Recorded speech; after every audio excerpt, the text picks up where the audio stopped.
welcome to tonight's episode of Beyond Focus TV. I'm Lydia Patel, and as always, I have a very special guest for you, author, educator, and personality, Mr. Barry Cooper. He'll be my guest for the next 30 minutes, so stay with us. You're watching Beyond Focus TV allows you to discuss contemporary topics affecting the Caribbean people on both a national and local level. The show features informed guests who offer insight, debate, and evaluate various issues. Beyond Focus TV builds on the station's mission to provide useful information to the Caribbean people in New York and abroad. Beyond Focus TV, where our viewing audience can get educated, informed, and empowered. Welcome back. You're watching Beyond Focus TV. I'm Lydia Patel, and like I said, I have a very special guest for you, a great friend of mine, Mr. Barry Cooper. I gotta say, you're an author, educator, personality. When I met you, you were just a personality doing your thing. Yes. And now you've done a couple of other things that's I got a few things going on. A few things going on. So that's why we have you on the show today. We'll definitely introduce you to our market here. Mm-hmm. And really kind of let everyone at home know who Barry Cooper is all about. Yeah, so thank you for having me, Lydia. So I'm Barry Cooper. I'm B. Cooper for those who know me as a personality. I've done internet radio. Currently, I do the community corner for the 500 Men with Ray Dijon on 103.9 FM every Saturday. And I'm an educator, but as of recently, I've authored a book entitled The Provider, A Guide for Co-Parents and Dads. I'm a father of 2 children, and I, went through a lot of different struggles as a co-parent and father, and I decided 4 years ago I started writing the book, and 4 years later it's out. It's picking up a lot of steam. A lot of people like it, so yeah, that's it in a nutshell. Well, before we even get straight into the book, kind of let's take it back a little bit and kind of get everyone wet with what you've been doing that led up to this. Because you didn't just go into this book, and this is something that's been brewing for a long time. Yes. So you said you're an educator. Kind of let's take it back and really build up to how we got here. So, like I said, the book is 4 years old. I started the book out as just something because I'm a poet. So whenever I would go through something or I felt a way about things that was happening, with my children's mom, particularly my daughter, instead of like me going crazy, I would just put my thoughts on paper and, I would just write, and it had no basis to it. And then one day I needed a poem and I couldn't find it. So I started looking through a lot of my different books, and I stumbled across this journal, if you would have. And when I started reading the stuff back, I'm like, yo, this stuff is good. This is some good stuff. So I was like, well, maybe I should create a book, or maybe a memoir of my life as a co-parent and dad. And as I started writing it, I found that my first editor, and she edited the book. And when I got it back, I just felt like I was like complaining in the book. It sounded like I was whining. So I was like, all right, this is way too emotional. Let me kind of scale it back. Let me rethink this. And I started to redo every single chapter so that it can be more of a self-help book in a sense. So it's less of my voice, of me, just I guess talking about my interactions, whether it was negative or positive, and more of like a guide. So the provider, that's where it kind of stemmed from. All of this, frustration and anger that I had within me about my interactions with my children's mom, and I was just able to, put it in a book. But in that process, I've been blessed to become an educator. So I work with Eagle Academy. It's an all-boys school in Brooklyn, Brownsville. We actually have 6 across the tri-state, and working with the young men there, they also help me in their experiences and seeing, their life and, seeing their situations with their family dynamics. It also helped me craft the book in a way where I can be as open as possible, and I can, see and, put elements that has both sides of, the women's perspective and the men's perspective and your children's perspective. So, so I'm a teacher. I've been doing that for about 7 years.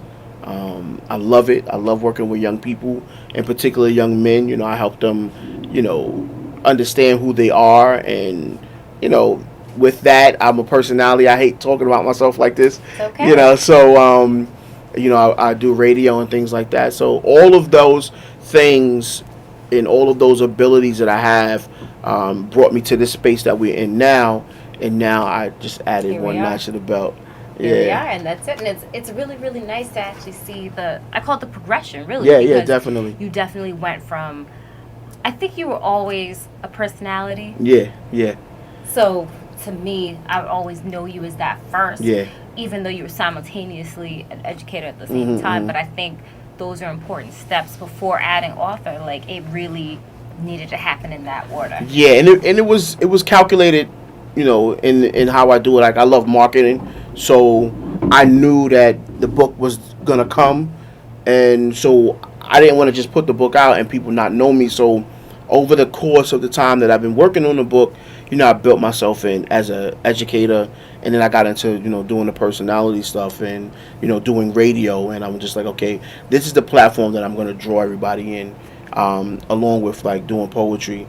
And it really allowed me to set a precedent for myself. So when people see me now, they're just like, oh, that's the guy that does radio, this, that, and the third. And now, like, this solidifies me as, like, somebody who's tangible. So it was I did it mathematically. It was in time. It was in time. Yes. You actually brought up an interesting point. You mentioned that when you got back the first set of edits, Mm-hmm. it was a little too emotional. Yes. Kind of let's highlight on that, because Yes. when you think about it, you said it was kind of compilations of old journals that you had. So these are really your thoughts.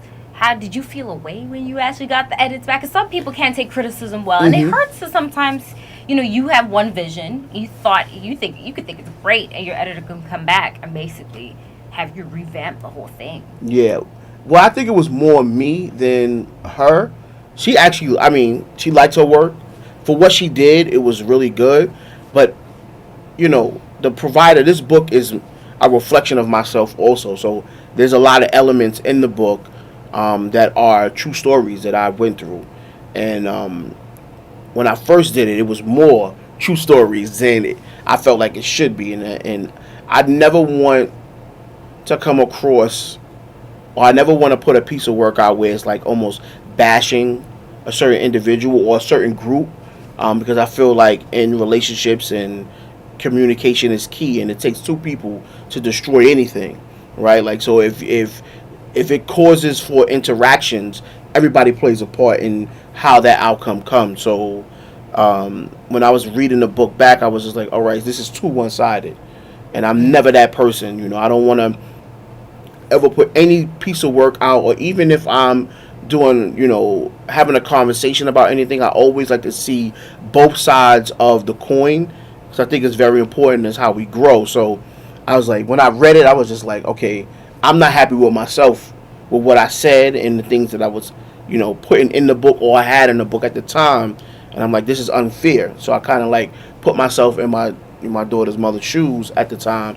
And I'm like, well, what would she feel, if I put this out? So, I was really conscious of that, and I was like, let me scale this back, let me rethink this, and let me reshape it so that it can be something that everybody can read, and I don't get bashed. Because, you put a piece of work out like that, and if it's one-sided, then the message that you want to get across, it doesn't happen. Like, right. People lose it in the negativity.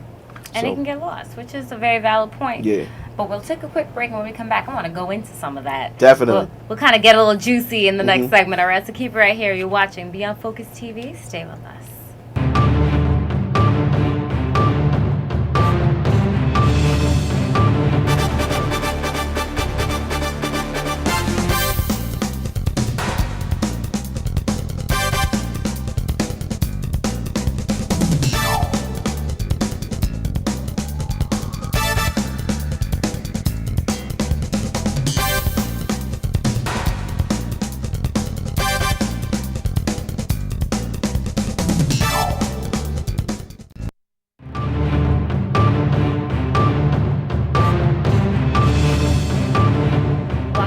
You're watching Beyond Focus TV. I'm Lydia Patel, sitting here with Barry Cooper. So Barry, I know the book is out, and we're just kind of saying, looking back in hindsight, if you had released the original version, it kind of could have led to some backlash. Yeah, definitely. It definitely would have went crazy. Needless to say, because at the point when I think I was, a bit immature, you never really have a rule book on how to be a parent, right? Mm-hmm. But if you do that and you put stuff out in your emotions and you don't reflect, excuse me, on the things that you've done, it definitely could have led to backlash. And then if the book would have taken off because of the backlash, it would have, kept the rift between men and women, right, when it comes to co-parenting. And that's something I think, society as a whole wants, because, you get angry children, you got court systems and failing schools and all of these different things. So after reading it, like I said before, I was just like, that's not my intentions. I want to kind of like shed light to, I wanted two things to happen, Lydia. I wanted to shed light on fathers, because the myth is that fathers are deadbeats, and I talk about that in the book, and the one of the threads is to kill that notion, and also teach men how to understand women's perspective as a mother. So that's what's in the book, along with communication. That is important.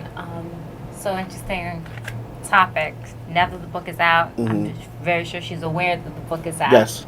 How was her initial? Did you let her know you are about to do this book and let it out, and that even though you may not use her name, you could change the character, but ultimately people who know the situation, or you're talking about your daughter's mother? Yeah. I mean, yeah, she definitely knew. She knew the whole process. I don't think she really thought that it was going to go down. Like, she didn't think I was going to put a book out. But as of late, right before I dropped it, she's been cool with it, in the book is definitely, I'm not talking about anything that I felt like she did. The book is mainly about my approach, right? Like, so if I use a scenario, especially I have like my chapter 2 where I speak about, keeping it copacetic with your children's mother. I talk about a scenario, but I talk about my movement in the scenario and things that I felt like I could have done differently, right? Like, so it's like how each chapter is set up is like, you see the negative interaction, and then it's like I talk about my approach in that interaction, and then I talk about a solution. All right, like, so how do you? Yeah, exactly. So the whole book, always starts out in that format. Each chapter is like, okay, here's the situation. Whether it was my situation or I had conversations with brothers or women. Here's the situation. Here's how you approached it, or here's how I approached it. And then let's take a step back and let's focus on how can we communicate better. And even if the communication doesn't work, what steps can we take so that we can be consistent in our children's lives. So that's how the book is formatted at this point. So she can't get me for no, defamation of character. Right. I was, I made sure that didn't happen. That's being smart and covering all your bases. Yeah, definitely being smart. So let's kind of, break down the book a little bit. So anyone who wants to really get a copy of this and kind of, what are they going to expect to get out of this? And what was your whole intent and purpose when you put out this book? So the intention for the provider is basically to decrease stress when it comes to co-parenting. One of the biggest factors for men in particular when it comes to co-parenting is like, if things don't go our way, or if we don't really push ourselves to be as active as we would like to be, because we're not in the household on a consistent basis, then we're not as consistent and active as we should be for our children. So going through life and seeing this interaction and then being a part of it, I said to myself, one, there are men out there who really push and they fight, and then they have all of these roadblocks, whether it be child support, whether it be custody, whether it just be they feel like their daughter's mother or their children's mother is not being reasonable or rational. So I offer tools. It's not the be all end all, because everybody's situation is different, but I offer tools, and I'm trying to be a guide for fathers so that they can always rethink the situation and always put their children first. So what is it that's going on, and how can I allow it not to affect me so that I won't lose out